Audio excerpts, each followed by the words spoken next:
Lukaku. Oh là là. La frappe maintenant. Oh, quel but de Vinicius. Ça va au fond. Ça va Cavani. Classe mondiale, s'il vous plaît. Cet homme est une machine.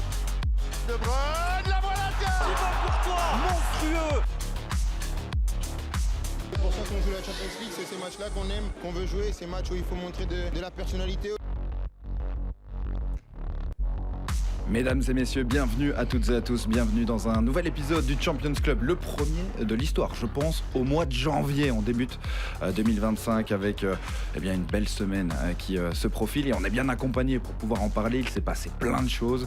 On va en parler avec le rédacteur en chef du cahier des sports de la DH, Nathan Lange. Bonjour. Salut Gordon, bonne année à tous. Mais oui, bonne année. On peut encore le dire le 20 janvier on peut. Ouais, c'est autorisé, c'est autorisé. Bonne année donc. Merci Thomas Châtel. Gordon, salut Bonjour. à tous. Ça va la forme? Très très bien, oui merci. Le début d'année 2025 s'est bien passé, messieurs? Très bien.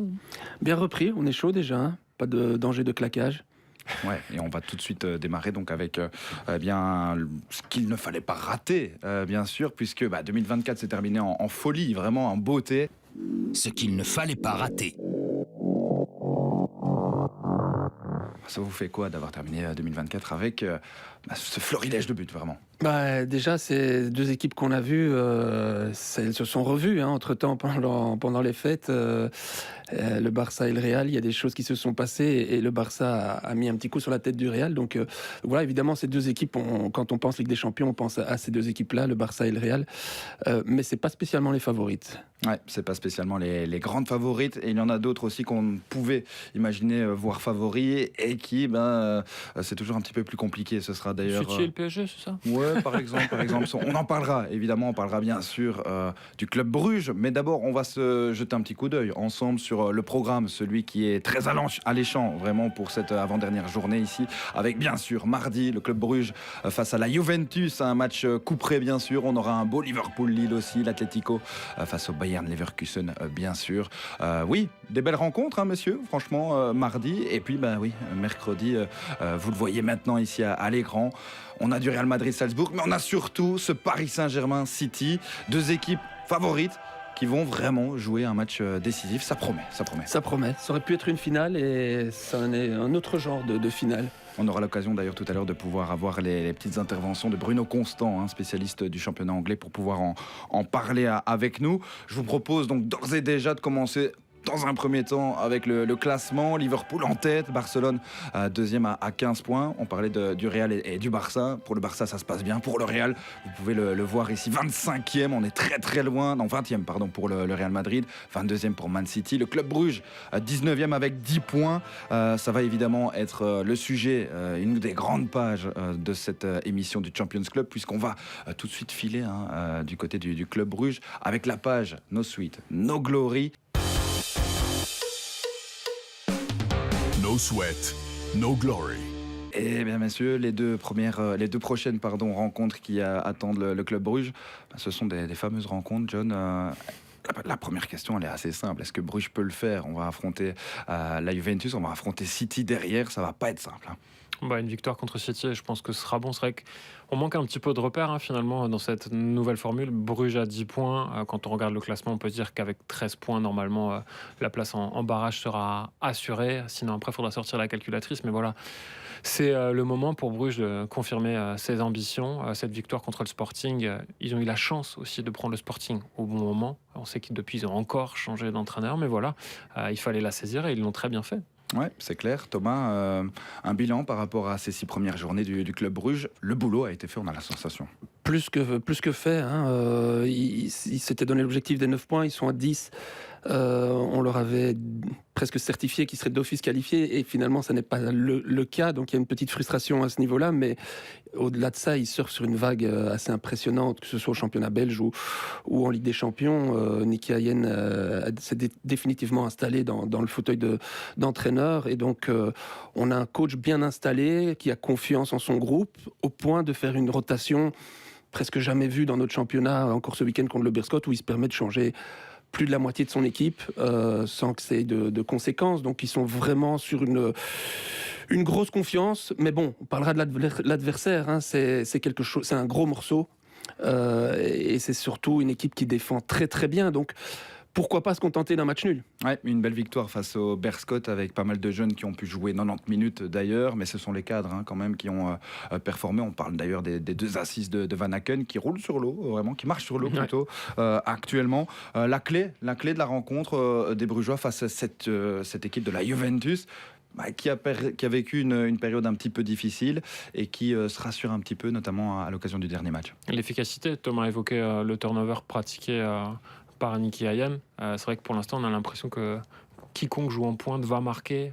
Ça peut être Nilsson, ça peut être Luc là, Tsolis qui reste encore vraiment très performant aussi, pour continuer à s'inscrire dans cette folle série, parce que c'est vrai que depuis la défaite au Milan AC, dans un match qu'ils avaient vraiment dominé, Bruges, c'est 18 matchs, 15 victoires et 3 nuls. Impressionnant. Donc c'est vraiment une série très très impressionnante. La Juve qui vient de battre le Milan AC ce week-end, la boucle est bouclée, mais au-delà de ça aussi, je pense que c'est surtout le fait de ne pas prendre de but, parce que marquer un but à cette Juve-là, ça sera très compliqué, voire impossible, mais ne pas en prendre, voilà, ça sera pour moi la clé. Avec un duo Mekele-Ordonez qu'on sait très solide, mais qui peut avoir encore des moments d'absence. On a vu Mekele contre le Berscott qui s'est un petit peu relâché, puis tout de suite on prend 2 buts dans les dernières minutes. Si ces 2-là, voire ces 4-là, même si on sait qu'on défend en équipe, mais sont performants, et évidemment c'est la force qu'ils ont avec Mignolet aussi derrière, je le répète, un nul, ça pourrait faire les affaires de Bruges. Ouais, c'est clair. Du côté de la Juventus, c'était la première victoire depuis Monza, il y a presque un mois de cela. On peut retenir quoi finalement de ce succès de la Juve face à l'AC Milan avant un match face au club bruges? Ils sont toujours champions d'Italie des matchs nuls. 21 journées, 13 matchs nuls, c'est quand même fou. Ouais, entre la victoire de Monza et celle face à l'AC Milan, il y a eu le nul contre la Fiorentina, contre Torino, et contre l'Atalanta notamment. Ouais, c'est une équipe qui vraiment est toujours un petit peu sur un fil et ça tombe pas toujours de son côté. C'est une équipe qui a beaucoup changé. C'est vrai qu'il faut pas avoir encore en tête la Juve de Massimiliano Allegri. Avec Thiago Motta, on est passé plus sur un football de possession. Ça ronronne un petit peu. On sait que c'est une équipe qui se cherche aussi un petit peu offensivement. C'est ce que disait Thomas. Vlahovic reste le meilleur buteur. C'est un talent incroyable. Il revient toujours du blessure, mais c'est quelqu'un qui est très contesté. Il a un très gros salaire, c'est 12 millions d'euros par an, qui colle plus trop à la réalité budgétaire actuelle de la vieille dame. C'est pas pour rien non plus qu'ils essayent de faire venir Randal Kolo Muani. Ça, on y reviendra peut-être tout à l'heure sur l'imbroglio autour de ce transfert-là. Mais voilà, offensivement, c'est une équipe qui se cherche. On l'a vu ce week-end, Gonzalez, qui a été aussi acheté très cher à la Fiorentina, c'était 28 millions d'euros cet été, qui a évolué dans un rôle de faux avant-centre. Il y a beaucoup de permutations aussi offensives. Et un petit Belge aussi, Bangula, qu'on connaît bien à Bruges, parce qu'il est passé par là-bas. Donc, sacré but chanceux, d'ailleurs. Ouais, mais ça se provoque. Mais c'est une équipe difficile à cerner, je trouve. Ouais, difficile à cerner, mais très solide, encore une fois, parce qu'au-delà du fait qu'il y a eu 13 nuls, il n'y a surtout aucune défaite en Serie A. Et j'ai eu la chance de commenter ce match contre l'AC Milan. C'est vrai que cette équipe monte en puissance pour avoir fait aussi leur autre match référence de la saison contre City en Ligue des Champions et cette victoire 2-0 aussi. En fait, en très peu de temps, ils ont 2 matchs référence et elle monte en puissance, cette équipe mise en place par Thiago Motta. C'est pas hyper spectaculaire, mais chacun fait le job, notamment Bangulo sur son flanc, alors que Conceição était blessé et devrait encore l'être. C'est une arme en moins pour cette Juve-là. Mais on sait qu'ils peuvent compter sur un garçon comme Yildiz, qui est sorti à la mi-temps, peut-être blessé. John le disait, Vlahovic qui revient, c'est quand même leur star et leur meilleur buteur devant, mais surtout, il y a un trio du milieu. Alors, on parle du trio de Bruges avec Van Aken, Jachari et Onyedika, qui est niveau Ligue des Champions, mais avec Koopmeiners, Thuram et Locatelli, c'est hyper complémentaire, hyper solide et hyper complet, tout simplement. Donc, ce trio-là, il va y avoir un match dans le match au milieu, ça va être assez fort. Comment rivaliser avec ce milieu, Thomas ? C'est difficile de rivaliser, mais quand je vois encore une fois Yachari jouer contre Genk la semaine passée en Coupe de Belgique et faire le match qu'il fait, à savoir le talent qu'Onyedika a et Van Aken qui vient se rajouter à ça, ils sont capables de rivaliser avec ce trio-là. Alors certes, ils devront être sur la pointe des pieds, mais ils en sont capables et ils l'ont montré que dans les grands rendez-vous, ils savent être présents. Thomas Châtel, il ira où cette semaine? Il ira à Liverpool-Lille. Ah, bon, c'est un autre Ouais. match. C'est un autre match, mais on suivra évidemment avec beaucoup d'attention tout cela, bien sûr. On espère, en tout cas, que la belle série pour Bruges pourra se poursuivre, parce que c'est aussi important par rapport aux coefficients européens, mais aussi par rapport au côté financier. On sait que ce sont des maîtres en la matière, et donc ça va être très très important de pouvoir continuer comme cela. La Juventus et puis Manchester City lors de cette journée qui s'annonce folle, vraiment.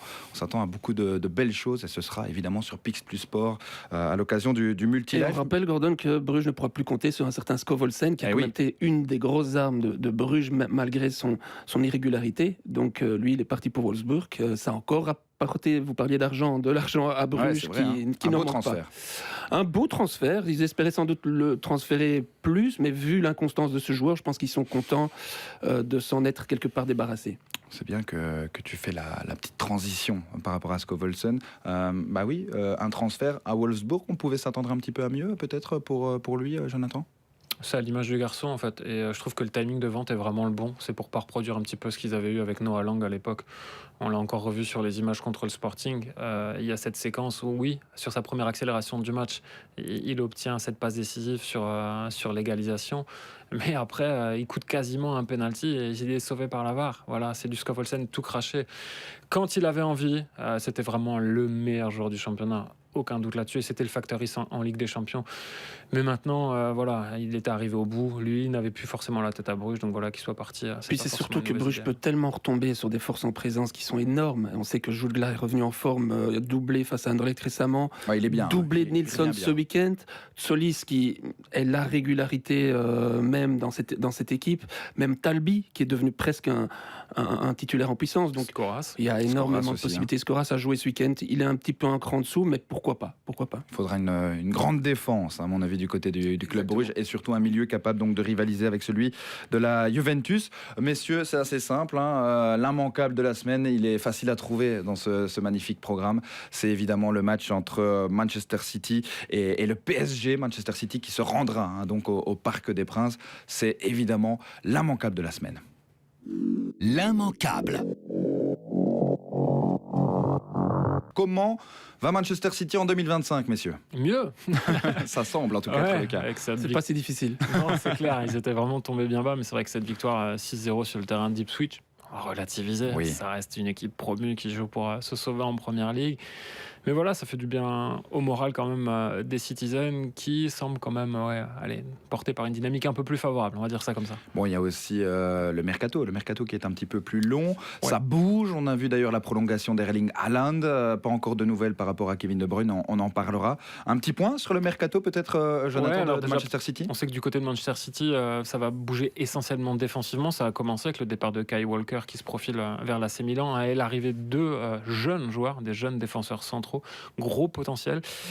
Kusanov qui jouait à Lens, qui va réaliser la plus-value de l'histoire, je pense, pour un joueur acheté 150 000 euros Ah, c'est et énorme, qui hein. signe pour 50 millions. Donc voilà, c'est pas mal. Le International, style en dit beaucoup de bien. ouais. International ouzbek, et ce n'est pas une blague, mais la prochaine génération dorée sera peut-être ouzbek. Ça, franchement, c'est vraiment à surveiller. Il y a beaucoup de talent dans ce petit pays-là. Et on parle aussi de l'arrivée de Vitor Reyes, défenseur central de 19 ans aussi de Palmeiras, avec quand même une précision de taille. Toutes ces recrues ne pourront pas jouer tout de suite. Il faudra attendre que la phase de Ligue de cette Ligue des Champions soit terminée. Tout comme Kvaratskhelia d'ailleurs. Au PSG. Oui.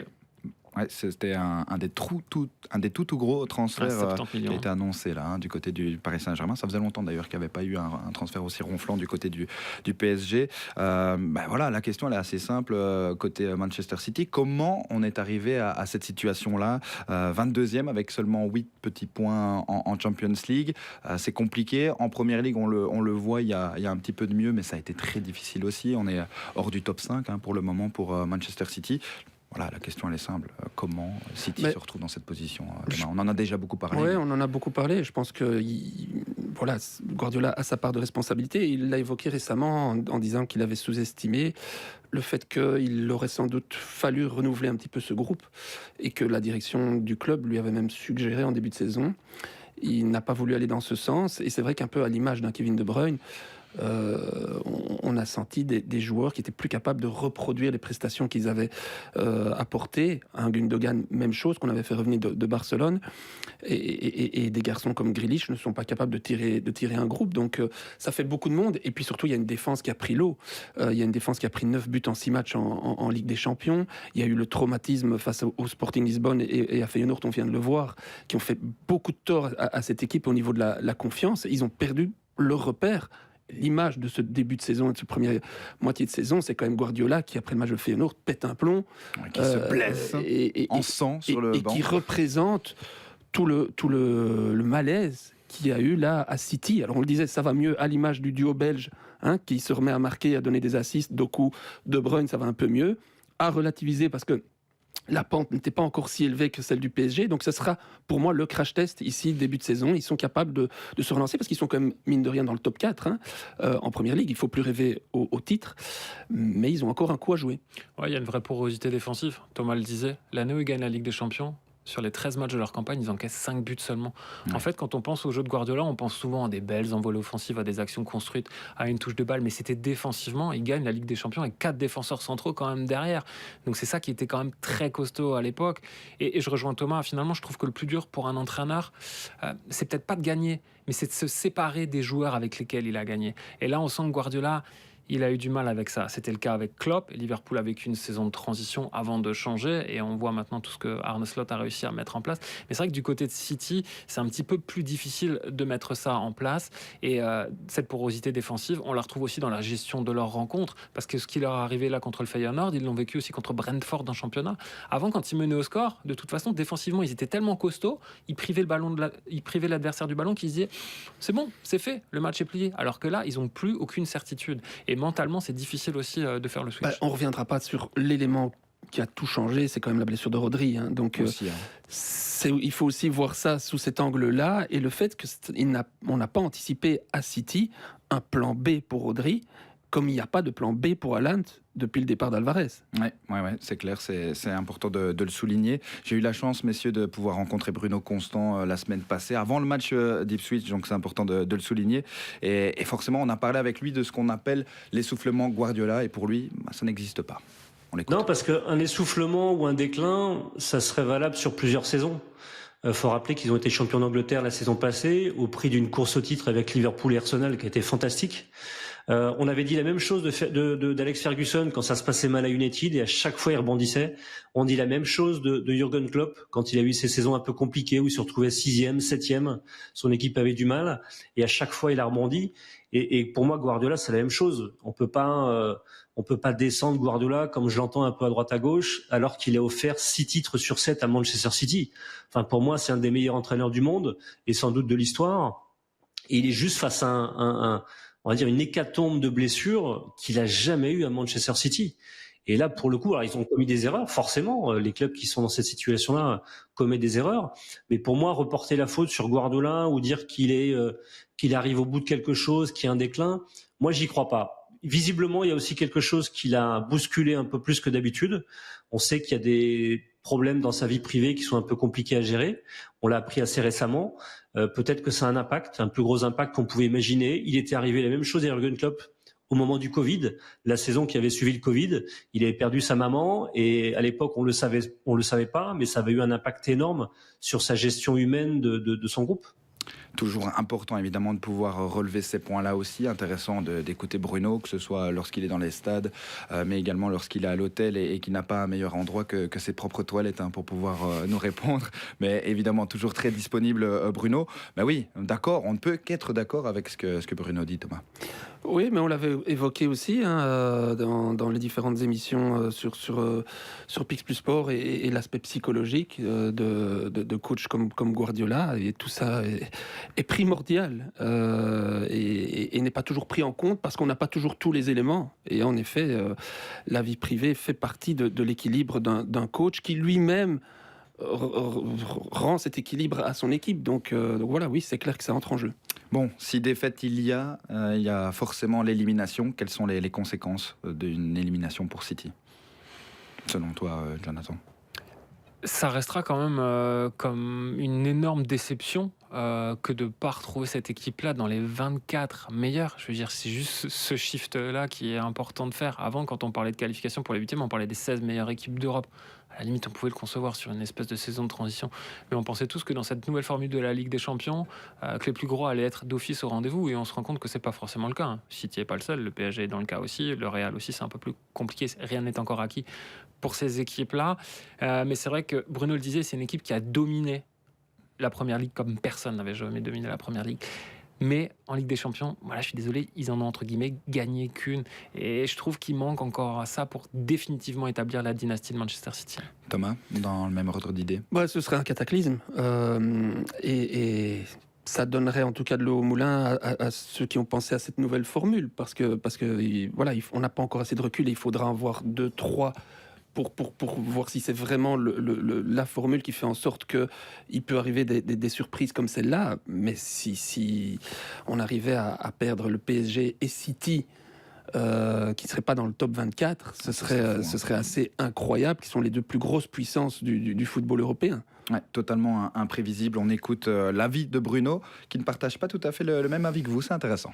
Moi, je pense que les conséquences d'une élimination, pour moi, il n'y en aura aucune. J'imagine pas City, par exemple, virer Pep Guardiola, qui leur a offert 6 titres en 7 ans, qui leur a offert leur première Ligue des Champions, que c'était une attente énorme. Ce club a énormément investi pour gagner cette Ligue des Champions. City n'a pas été bâti sur le même modèle que le Chelsea, par exemple, de Roman Abramovich, qui lui aussi avait la même ambition de gagner la Ligue des Champions, qui a investi beaucoup d'argent, mais qui était beaucoup plus instable. Tous les 2 ans, on changeait l'entraîneur si ça marchait pas. À City, on a vraiment la grande réussite de City, d'ailleurs pour moi, c'est d'avoir construit un club et une équipe avec et autour de Guardiola. Et c'est Guardiola qui est le grand artisan, avec Begiristain, de cette construction de tous les succès de City. Donc aujourd'hui, la conséquence, quand ça va mal, on a tendance à virer l'entraîneur. Et pour moi, ça serait une erreur absolue. Et j'imagine pas du tout City faire ça. Mais par contre, ça pourrait les pousser à accélérer, à entreprendre la reconstruction d'effectifs. Ils sont déjà en train de le faire, d'anticiper sur ce mois de janvier.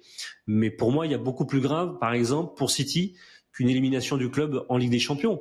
Si on imagine avec la menace qui pèse sur le club, les accusations de la Première Ligue liées au fair play financier, ça serait beaucoup plus grave de voir le club rétrograder en D2 ou en D3 anglaise à la fin de la saison, par exemple.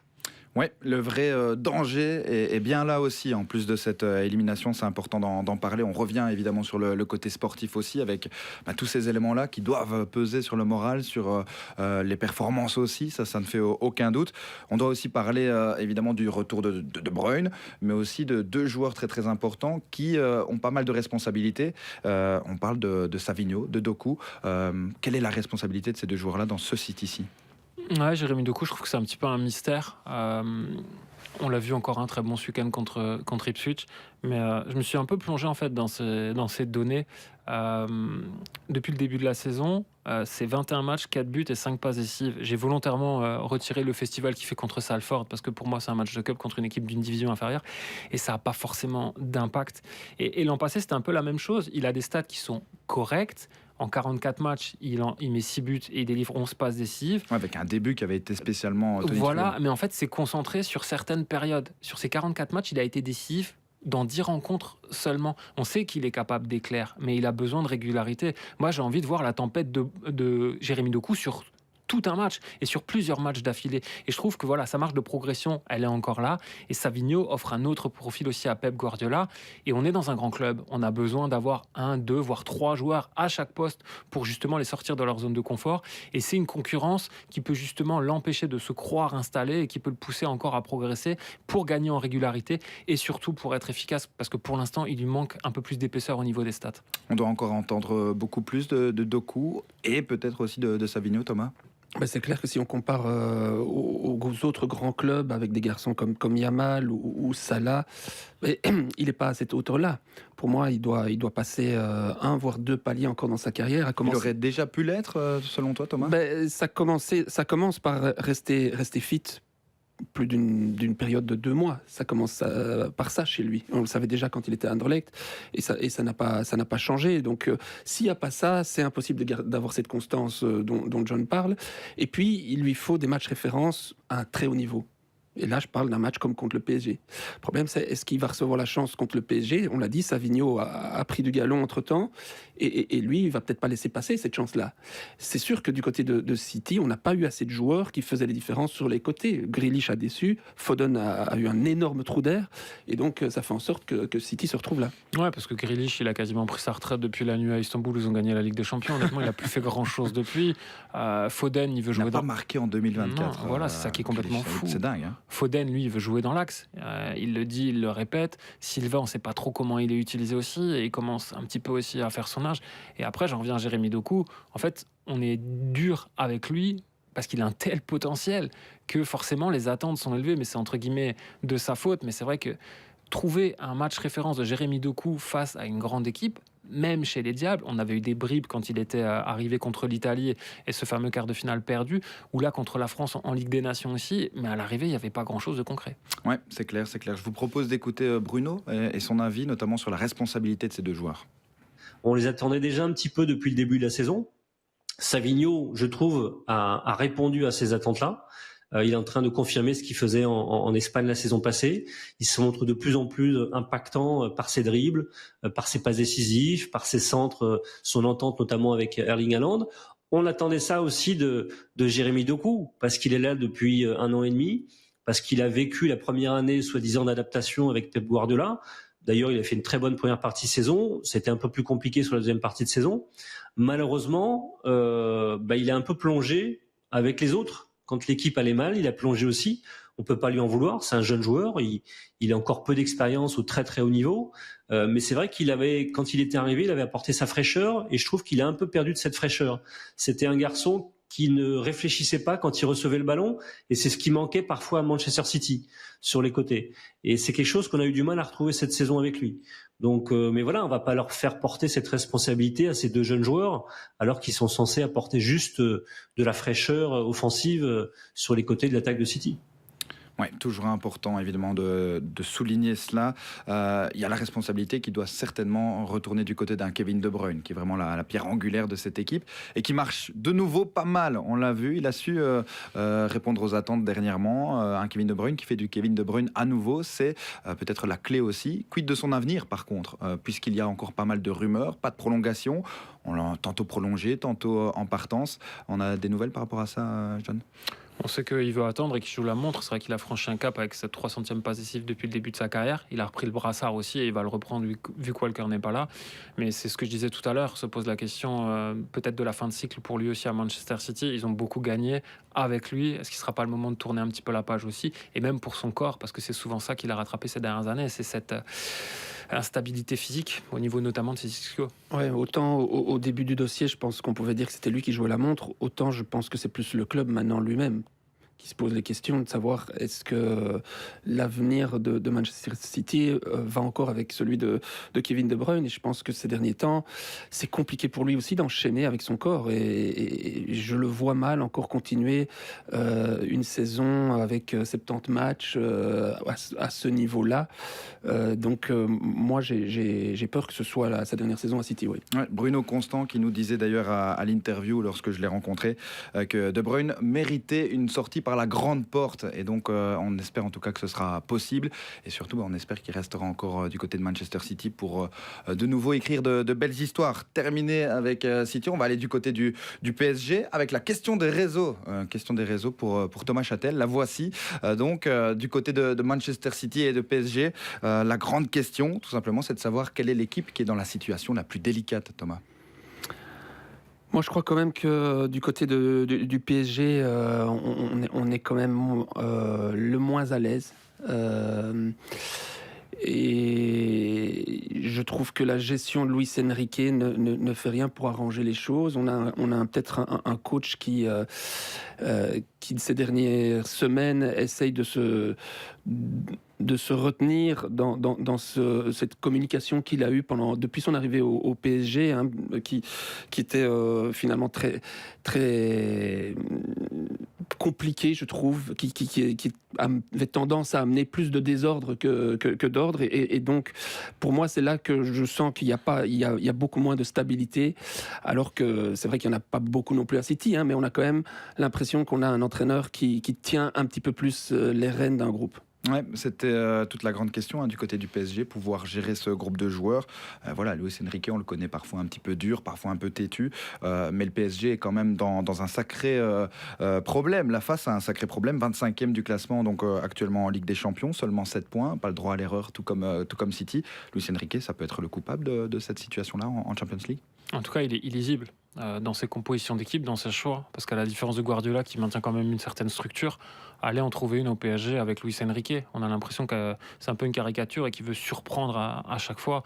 Et quoi qu'on en dise, c'est une équipe qui n'a pas su non plus gérer l'après-Mbappé. Je veux dire, les deux armes principales offensives sont Ousmane Dembélé et Bradley Barcola. Incertain d'ailleurs, hein, Ouais. Ousmane Dembélé. Mais il marque en Ligue 1, mais Dembélé, en 55 matchs de Ligue des Champions, c'est 12 buts. Il a mis autant de passes décisives. Ouais. Barcola, c'est un seul but en 16 rencontres. Voilà, il doit aussi franchir un cap là-dessus, mais ce qui fait la différence, c'est ça, et c'est le gros souci du Paris Saint-Germain, qui est juste résumé par une stat. Depuis le début de la saison en Ligue des Champions, selon les fameux expected goals, Ouais. en gros j'arrondis, ils auraient dû marquer 12 buts. Ils en ont mis 6, dont 3 contre Salzbourg. Ouais, Ouais. 50%. Et dans cette gestion que je trouve calamiteuse, que ce soit en termes de communication, mais aussi, c'est vrai, de lisibilité pour ces joueurs au niveau tactique, je trouve que le dossier qui le symbolise le plus, c'est le dossier Kolo Muani. Moi, j'ai jamais compris pourquoi, à aucun moment, il a pas au moins donné une chance à Kolo Muani et au fait que ce profil-là aurait pu apporter à certains moments quelque chose au PSG. L'avancement titulaire de l'équipe de France et qui pour l'instant se retrouve bloqué aussi dans son prêt avec la Juventus. Il faut savoir que d'un point de vue réglementaire, un club peut prêter 6 joueurs maximum à l'étranger, et ils se sont rendus compte au PSG, alors qu'ils ont normalement quelqu'un qui s'occupe de ça, qu'en fait ils avaient déjà atteint ce quota. Donc pour l'instant Kolo Muani, il est bloqué, donc il faudra par exemple qu'un Cher N'Dour soit vendu définitivement avant que Kolo Muani puisse signer à la Juventus, mais c'est vrai que c'est une gestion qui est juste illisible. La clé du match, messieurs, elle réside où pour ce Manchester City PSG, Thomas? Moi, je crois que si le PSG parvient à faire mal à City sur les côtés, avec des garçons qui ne sont pas spécialement à l'aise, hein. On a parlé du départ de Walker, mais garçons comme Nunez et Gvardiol de l'autre côté ont du mal quand même sur le côté. Ce sera peut-être Lewis aussi au niveau défensif de City. Mais donc voilà, je pense que des garçons comme Barcola et Dembélé, qui sont quand même les joueurs clés, s'ils sont à leur niveau et qu'ils parviennent à percuter suffisamment, encore faut-il les mettre au fond après, hein, mais je pense que voilà, là réside une des clés de ce match. Ouais. Tout à l'heure, Jonathan, tu parlais de la défense de Manchester City. C'est l'avis de Bruno Constant, d'ailleurs. Selon lui, la clé de ce match réside là-bas. La tienne, elle réside où? Ouais, j'ai le double de sa clé. Bah, magnifique. C'est le côté français qui parle, avec effectivement le chantier de l'efficacité offensive du Paris Saint-Germain. Ouais.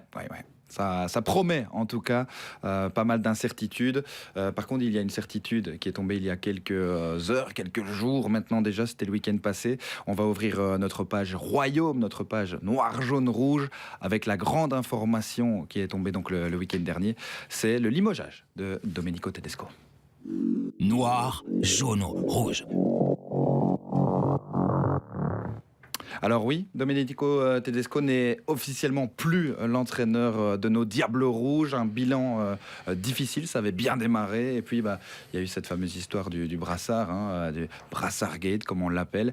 Et on a l'impression que le travail après n'a pu continuer pour Domenico Tedesco. On parle de beaucoup d'entraîneurs hein, pour pouvoir le remplacer. Lopetegui, notamment, qui est sorti ce week-end. On parle de Rudy Garcia, qui, pour la dernière mission, était du côté de Naples. Thierry Henry, qui était avec Roberto Martinez. Monsieur, la question, elle est simple. À l'heure actuelle, quel est l'entraîneur qu'il faut à notre équipe des Diables Rouges?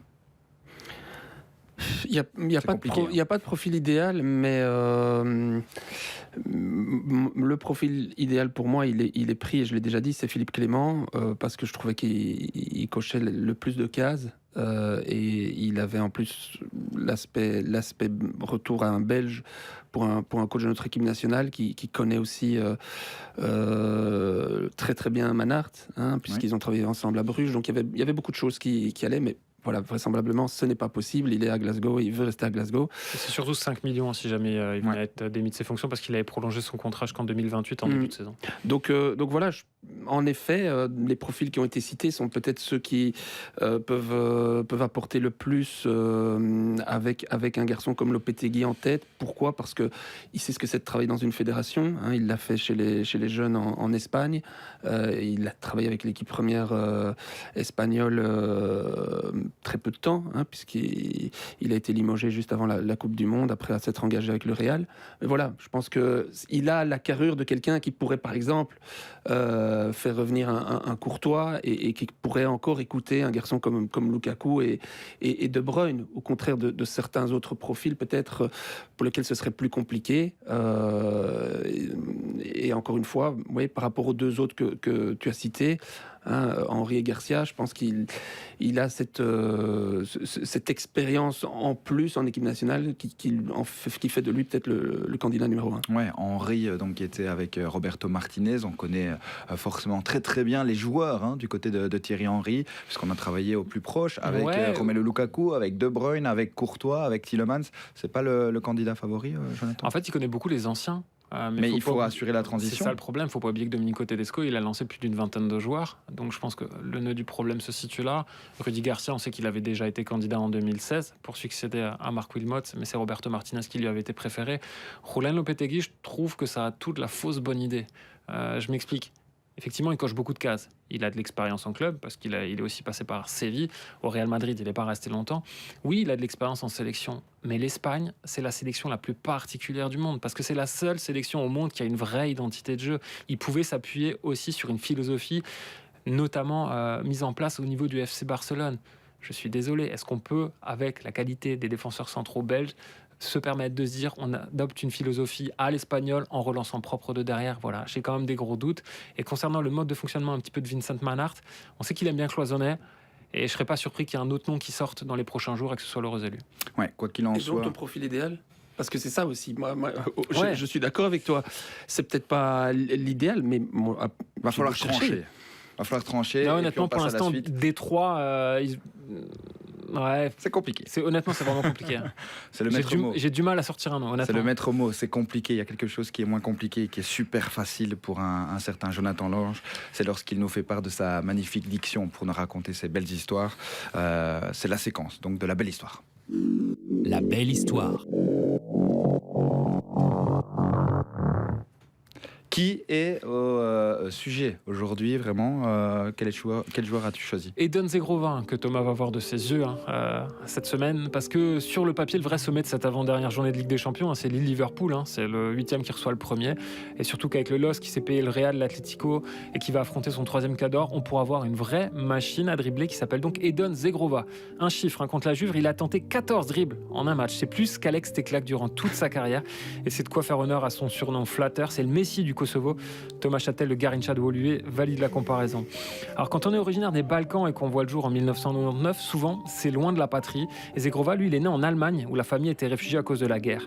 Il a 2 ans quand il rentre à Pristina et là-bas il va vivre avec ses grands-parents, ses cousins, son père qui est juriste et sa mère qui est cuisinière, sa sœur Valza qui va devenir une chanteuse très célèbre après un passage dans The Voice et son duo avec toi Gordon, et son frère Erblin qui lui va devenir footballeur. Défenseur. Edon, vous l'avez compris, c'est un dribbleur qui joue devant. Et à force de faire tourner tout le monde en bourrique au KF Flamaturi, son premier club, il commence à se faire un petit nom. En 2012, il a 13 ans quand il gagne le Milan Junior Camp à Pristina. Une semaine de stage, visite à San Siro, photo avec Kaka et Pato, mais pas de visa à cause de la géopolitique, donc il ne peut pas signer en Italie. Du coup, il retourne au pays, au FC Pristina. Et il dribble encore et toujours. Autre sport de dribble, le basket. Il le dribble aussi. Il est d'accord pour jouer, mais il faut marquer avec les pieds alors. En 2014, tout bascule. Rappelez-vous ce qui se passe alors chez nous. Roland Duchâtelet, il est président du Standard et toujours de Saint-Tron. Imo Ezequiel fait chavirer Clessin et son agent parle alors de Zegrova à la direction des Rouges. Duchâtelet s'en va. Qui il prend avec lui? Zegrova. Sauf que les Canaries de Saint-Tron vont se faire plumer parce que Michel Ribeiro avait tout vu. Il faut savoir qu'à l'époque, Zegrova, il a 15 ans. Il peut jouer que les matchs amicaux parce que le Kosovo n'est pas reconnu par la FIFA. Et comme tous les ressentissants hors de l'Union européenne, il ne peut pas non plus signer pro avant sa majorité. Donc Genk saute dans cette double brèche après l'avoir vu briller. Duchâtelet crie au vol, mais le joueur qui était en Belgique avec son père déménage et il intègre directement le groupe pro à Genk. Techniquement, il n'y a aucun souci, il est au niveau. Tactiquement, par contre, c'est nettement plus compliqué. Et on rêve de lui, on rêve pour lui d'un destin à la Asie, mais au final, il n'a pas vraiment laissé de traces au Racing. On se souvient de ses cheveux blonds, de ses dribbles, d'un tir au but à Malines, mais en janvier 2019, il est prêté à Bâle, qui finira par l'acheter. 3 millions d'euros en septembre 2020 parce qu'il a fait le forcing. Et 3 ans en Suisse avant de rallier Lille il y a 2 ans et de dribbler encore une fois tout le monde. Magnifique histoire, effectivement, Zegrova, que l'on aura l'occasion donc de découvrir face à Liverpool mardi. Ouais. Il ne lui manque pas grand-chose pour s'appeler Eden. Non, c'est vrai, il lui manque pas grand-chose. On va voir ce qui manque aussi par rapport au quiz. Je suis certain qu'il me manque pas mal de choses. On regarde d'ailleurs les classements ici. Mathieu Istas avec 12 points, je le remplace aujourd'hui. Attention, il tient sa place. Hein. Ouais, il tient sa place. Mais j'ai peur quand même. John, le thème, c'est 2 équipes, il y en a juste 2 pour l'instant dans cette Ligue des Champions qui sont déjà assurées de passer au moins au niveau des barrages, c'est Liverpool et le FC Barcelone. Donc ça va être des joueurs qui sont passés par les 2 clubs. Non, je n'ai pas encore arrêté ma carrière, même si j'ai un surnom de grand-père. J'ai l'âge qui va avec, 42 ans, et un certain Jean Butet est venu me concurrencer à Côme. J'ai été formé au Barça, je suis passé à Villarreal avant d'être une légende à Liverpool et de passer par Naples, le Bayern, l'AC Milan ou encore la Lazio. Il n'a plus de cheveux. Pepe Reina. Voilà. Moi, je suis passé directement de Liverpool à Barcelone. L'Angleterre, je l'avais découverte avec West Ham. On m'appelait le petit chef, Jefecito, mais je suis un grand milieu qui dépannait parfois derrière. Et j'ai retrouvé mes potes du Barça à l'Inter Miami, dont je suis l'entraîneur. Non, un Argentin. Mascherano. Bien joué. Le petit chef est passé directement de Liverpool à Barcelone, moi aussi, mais on m'appelle, attention, jeu de mots pourri, le petit couteau, qui a fait un très gros transfert, plus grosse vente de l'histoire des Reds, plus gros achat de celle du Barça, 135 millions d'euros, pas vraiment justifié. Lors du fameux Barça-Bayern, le 8-2, j'étais du bon côté chez les Allemands, je suis... Philippe Coutinho. Ouais, bravo, il est chaud. J'ai travaillé. Je suis très mauvais, mais il est très bon. Je suis un international espagnol né en Italie, où mon international brésilien de papa jouait. Comme Coutinho, j'ai joué au Barça et à Liverpool, mais aussi au Bayern, où j'étais au sommet de mon art. Je viens de prendre ma retraite après la fin de mon contrat en Angleterre. Non. Et je suis rentré en Catalogne pour être intégré au staff de flic. C'est l'autre. Le frère. Ouais. Je ne l'ai pas. Thiago Alcantara. Alcantara. Et elle est le dernier. Après mon enchaînement Liverpool-Barcelone, j'ai connu la joie de jouer dans le plus grand club de l'histoire pour Alex Teclac. Je ne passerai jamais mes vacances avec Giorgio Cellini. Je suis l'attaquant le plus mordant de l'histoire qui a raccroché avec Miami. Diego Costa. S de la MSN. Suarez. Suarez, bien joué. Ouais. Pas mal. 3-1. Moi, j'ai quand même marqué des points. Bravo, merci. C'est la preuve que c'est moi qui suis mauvais, parce que si Mathieu gagne et toi tu gagnes maintenant. Il va falloir se poser les bonnes questions, Thomas, à l'avenir. C'était chouette de partager ce moment avec vous, messieurs. Évidemment, on se retrouve du côté de Pix Plus Sport avec le multi-live à partir de 20h15.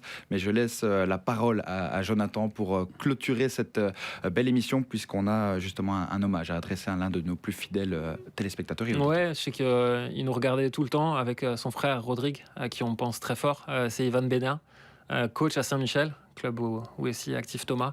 Donc voilà, il est parti beaucoup trop tôt. On l'embrasse là où il est et je suis sûr qu'il nous écoute encore et qu'il nous regarde toujours. On embrasse toute la famille et on vous embrasse chez vous aussi.